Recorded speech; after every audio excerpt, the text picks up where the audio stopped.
ပြမှာဆိုရင်ဒီမှာမြင်တွေ့ရတဲ့အတိုင်းပါခင်ဗျာနော်ဂျော်ဂျီဘရန်နဲ့တွေ့ရမှာဆိုလို့ရှိရင်ဒါကျွန်တော်တို့လှည့်လိုက်တယ်ပေါ့နော်လှည့်နေတယ်ကျွန်တော်ဒါသူ့ရဲ့ degree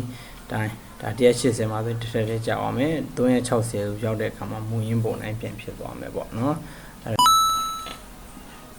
โอเคမင်္ဂလာပါခင်ဗျာဒီနေ့မှာဆိုရင်တော့ကျွန်တော်အနေနဲ့ grade 7 သင်ချာ2အခန်း1မှာနဗင်စတုကံများနဲ့ Trapezium များဆိုတဲ့ခေါင်းစဉ်ထဲကတော့နော်နဗင်စတုကံများနဲ့ပတ်သက်တဲ့ဂုဏ်သတိများအကြောင်းကိုပြောပြသွားမှာဖြစ်ပါတယ်ဒါပထမဆုံးနဗင်စတုကံဆိုတာကတော့ကျွန်တော်တို့သိရတဲ့အတိုင်းမှာမျက်နှာချင်းဆိုင်အနားများပြိုင်ကြသောစတုကံကိုဒါနဗင်စတုကံလို့ခေါ်ပါတယ်ပေါ့နော်ဆိုတော့အဲ့ဒီမှာနဗင်စတုကံတစ်ခုမှာပြိုင်နေတဲ့အနားတစ်စုံဤဂျာတောင်းမကြမြင်ပိုင်းကိုနော်ကျွန်တော်တို့အနေနဲ့ထိုနဗင်စတုကံရဲ့အမြင့်မြင့်လို့ခေါ်ပါဖြစ်ပါတယ်ခင်ဗျာဒီမှာဆိုရင်ကျွန်တော်တို့ပြိုင်နေတဲ့အနားတစ်စုံဒီကျွန်တော်တို့ AB နဲ့နော် DC ဒီပြိုင်ပြီးတော့ AD နဲ့ဒါ BC ကပြိုင်နေဆိုတော့မြင်တွေ့ရမှာဖြစ်ပါတယ်အဲ့ဒီလိုပါပဲနော်ကျွန်တော်တို့ဒီအမြင့်မြင့်နေနေဆိုလို့ရှိရင်ဒါကျွန်တော်တို့နော်ကလေးတွေအနေနဲ့နော်ဒါကျွန်တော်တို့အထက်တန်းဆင်ရောက်လာရင်တော့တခါတည်းအမြင့်မြင့်ဆိုဘယ်လိုမြင်လဲဆိုတာသူတို့မေ့နေတတ်တယ်ပေါ့ဒါဆိုရင်အမြင့်မြင့်ဆိုတာကျွန်တော်သိထားမှာကဒေါင်းမကြမြင်ပိုင်ကိုခေါ်တာပါနော်ဒေါင်းမကျင်းမြင်ပိုင်တစ်ခုကိုထိုးနေဒီမှာဆိုရင်နဗင်စတုကံရဲ့အမြင့်မြင့်ကိုဆရာလိုချင်တဲ့အခါမှာနဗင်စတုကံတစ်ခုမှာပြိုင်နေတဲ့အနားတစ်စုံကြားဤဒေါင်းမကြမြင်ပိုင်ကိုဒီနဗင်စတုကံရဲ့အမြင့်မြင့်လို့ခေါ်ပါတယ်ဒီမှာဆိုရင်အမြင့်မြင့်ဒီ KD ရှိမယ် EN ရှိမယ် LC ရှိမယ် BN ရှိမယ်ပေါ့ဒါတွေဒီအမြင့်မြင့်ဖြစ်ပါတယ်ဆက်လက်ပြီးတော့ဒါလေးကတော့เนาะကျွန်တော်တို့ပထမဆုံးနဗင်စတုကံကျွန်တော် ABCD ဆွဲထားတယ်ပေါ့เนาะအဲ့ဒီမှာဒုတိယပုံလေးမှာဒါကျွန်တော်တို့180လှည့်မှာပေါ့လှည့်ခင်မှာဒါကျွန်တော်183ဒီဂရီမှာရှိတဲ့အနေထားလေးကိုပြထားတာဖြစ်ပါတယ်ခင်ဗျာနော်183ဒီဂရီမှာရှိတဲ့အနေထားလေးမှာဆိုလို့ရှိရင်ဒါနဗင်စတုကံဂုဏ်သတ္တိကိုပြခြင်းတဲ့သဘောပေါ့နော်ဆိုတော့အဲ့ဒီမှာဆိုလို့ရှိရင်ကျွန်တော်သိတဲ့အတိုင်းခုနမျက်နှာချင်းဆိုင်အနားတစ်စုံပြရင်နေပေါ့ကျွန်တော်တို့ဒါဆိုမျက်နှာချင်းဆိုင်တော့ညီမညီဆိုရင်ဒါဆို AB နဲ့ DC နဲ့ညီမယ်ပေါ့ဒါဆိုရင်ဒီမှာဆရာတို့183မှာကျွန်တော်မြင်တွေ့ရတဲ့အတိုင်းเนาะ A prime B prime နေသည် DC ဘက်ကိုရောက်နေတာကိုတွေ့ရမှာဖြစ်ပါတယ်အဲ့ဒီလိုပဲကျွန်တော်တို့เนาะA prime D prime ဒီလည်း BC ဘက်ကိုရောက်နေတာကိုတွေ့ရမှာဖြစ်ပါတယ်အဲ့ဒီလိုပဲကျွန်တော်တို့ D prime C prime ဒီလည်း AB ဘက်ကိုရောက်နေတာကိုတွေ့ရှိရမှာဖြစ်ပါတယ်နောက်ဆုံးဒါကျွန်တော်180ဒီဂရီလှည့်လိုက်တဲ့အခါမှာတော့ဒါနော်သူ့ရဲ့မူရင်းတွေ့ကန်မူရင်းနဗင်စတုကံနဲ့ထည့်ရကြသွားတာကိုတွေ့ရမှာဖြစ်ပါတယ်ခင်ဗျဒါကြောင့်နဗင်စတုကံတစ်ခုတွင်မျက်နှာချင်းဆိုင်အနားများဤအလျားများတူညီကြပြီးမျက်နှာချင်းဆိုင်ထောက်တွေလည်းတူညီကြတာကိုကျွန်တော်တို့တွေ့ရှိရမှာဖြစ်ပါတယ်ခင်ဗျာဒါလေးကတော့ကျွန်တော်ဂျော်ဂျီဘရာကိုသုံးပြီးတော့ပြုလုပ်ထားတာဖြစ်ပါတယ်ခင်ဗျာနော်ဒါလေးဒီပုံလေးနဲ့ဒါကလေးတွေကိုဒါကျွန်တော်တို့နော်လက်တွေ့ပြသမယ်ဆိုရင်ကလေးတွေရဲ့မျက်စိထဲမှာဒါကွက်ဝင်မြင်သွားမှာကိုတွေ့ရှိရမှာဖြစ်ပါတယ်ခင်ဗျာဒါဆိုရင်ကျွန်တော်ဒီဒါ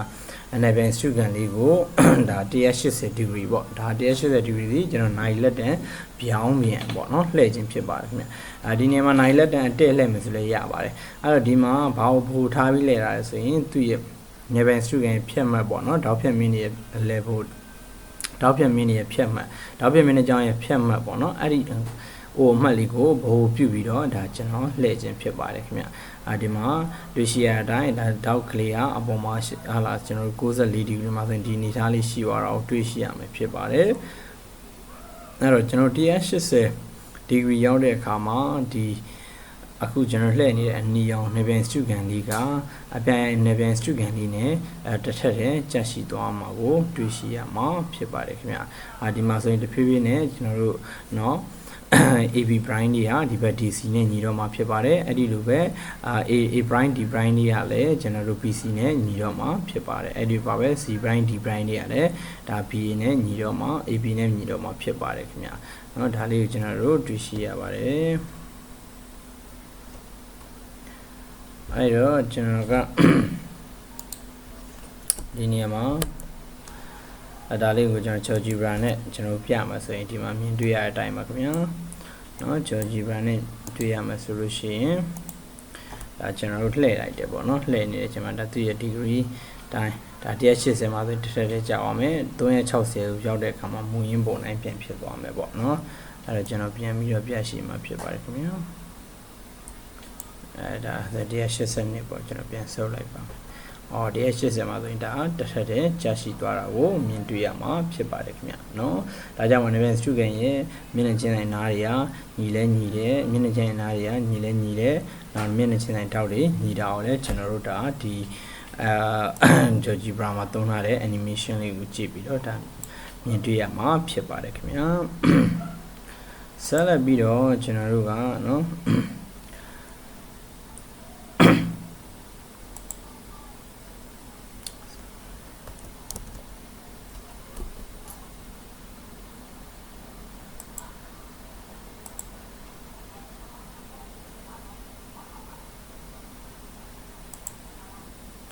အဲ့ကျွန်တော်တို့ဆက်လက်ပြီးတော့ဆက်ကြည့်ရမှာကတော့ဒါလေးပေါ့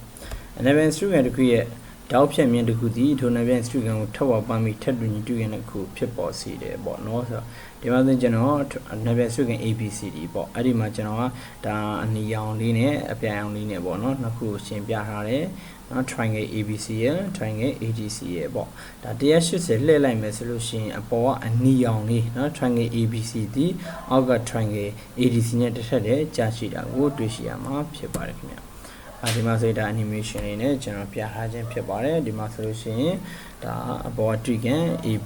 နော် ABC ပေါ့နော်ဒီမှာ A prime B prime C prime ပေါ့အဲ့ဒါလေးကိုကျွန်တော်နိုင်လက်တယ်နော်ပြောင်းမြန်လှည့်တယ်ဒါဆိုရင်180 degree ရောက်ရှိတဲ့အခါမှာဒါကျွန်တော်တို့ဒါထပ်တူကြာသွားတော့ကိုတွေ့ရှိရမှာဖြစ်ပါတယ်ခင်ဗျဒါလေးကိုကျွန်တော်တို့ GeoGebra လေးမှာတစ်ချက်ကြည့်ကြည့်ပါမယ်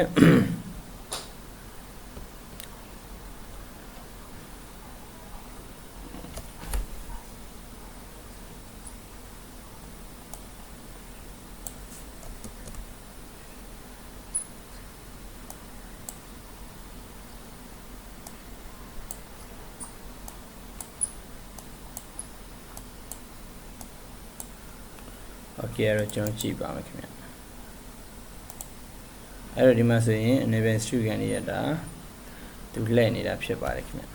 နော်ဒါဆိုအပေါ်က Student လေးကဒါလှည့်ရှိသွားတာဒါဆိုရင်360ရောက်တဲ့ချိန်မှာမူရင်းပုံပြန်ရရှိသွားတယ်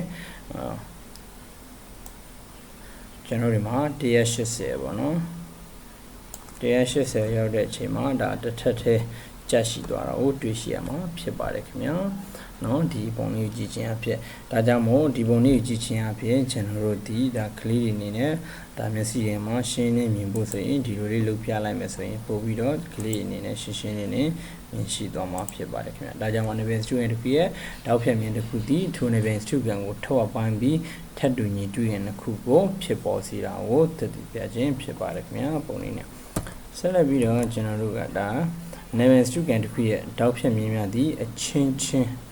ထက်ဝပိုင်းကြတယ်ပေါ့နော်မြင်ရဆိုရင်တောက်ဖြတ်မြင်နေပေါ့ဒီမှာဆိုရင်ကျွန်တော်မြင်တွေ့ရတဲ့အတိုင်းเนาะ AC ဆိုတဲ့တောက်ဖြတ်မြင်ရှိမယ် BD ဆိုတဲ့တောက်ဖြတ်မြင်ရှိမယ်ဒါဆိုရင်ချင်းချင်းထက်ဝပိုင်းနေဆိုရင်ဒါ AO နဲ့ OB နဲ့တူမယ် BO နဲ့ OD နဲ့တူမယ်ပေါ့အချင်းချင်းထက်ဝပိုင်းနေ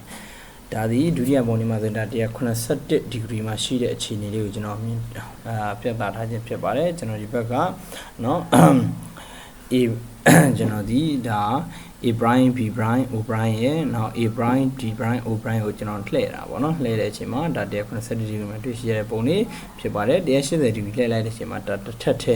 သွားကြသွားတော့မြင်တွေ့ရှိရမှာဖြစ်ပါတယ်ခင်ဗျာဒါကြောင့် Enable Student တစ်ခုရဲ့ဒါဖြစ်မြင်တဲ့အချင်းချင်းထောက်ပိုင်းကြသည်လို့ကျွန်တော်တို့ဒါပုံလေးကြည့်ပြီးတော့ဒါကောက်ချက်ချလိုက်တာဖြစ်ပါတယ်ခင်ဗျာအဲ့တော့ဒီမှာဆိုတော့ဒါ animation လေးနဲ့ကျွန်တော်ပြထားခြင်းဖြစ်ပါတယ်ဒါဆိုရင်ဒီမှာ A prime B prime O prime ရဲ့เนาะ A prime D prime O prime ရဲ့ပေါ့အဲ့ဒါလေးကိုကျွန်တော်လှည့်လိုက်တဲ့အချိန်မှာဒါ180 degree ရောက်တဲ့အခါမှာဒီဘက်မှာ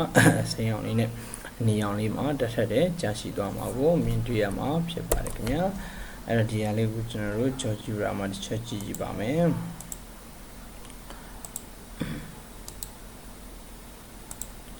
ဒီမှာမြင်တွေ့ရတဲ့အတိုင်းပါပဲဒါသူစတင်ပြီးတော့လက်ရှိသွားပါတယ်လက်ရှိသွားတဲ့အချိန်မှာဒါ180မှာတစ်ထပ်ကြာသွားတယ်360ရောက်တဲ့အချိန်မှာသူရဲ့မူရင်းပုံပြန်ရောက်သွားတာဖြစ်ပါတယ်ခင်ဗျာအဲဒီတော့ကျွန်တော်ဒီမှာပြန်ပြီးတော့ကြည့်ကြည့်မယ်ဆိုရင်ဒါ188 189 180ရောက်တဲ့ချိန်မှာ300ကိုတစ်ထပ်တင်ကြာရှိသွားတာဖြစ်ပါတယ်ခင်ဗျာဒါကြောင့်မို့ကျွန်တော်တို့ခုန BO နဲ့ OD ကအတူတယ်ဆိုတဲ့အတိုင်းဒီမှာ OD prime တွေเนาะ BO ပေါ်ကျရောက်ပြီးတော့ BO prime B prime OD ကဒါ DO ပေါ်ကျရောက်သွားတာကို180 ဒီဂရီမှာမြင်တွေ့ရမှာဖြစ်ပါတယ်ခင်ဗျာဒါကြောင့်မို့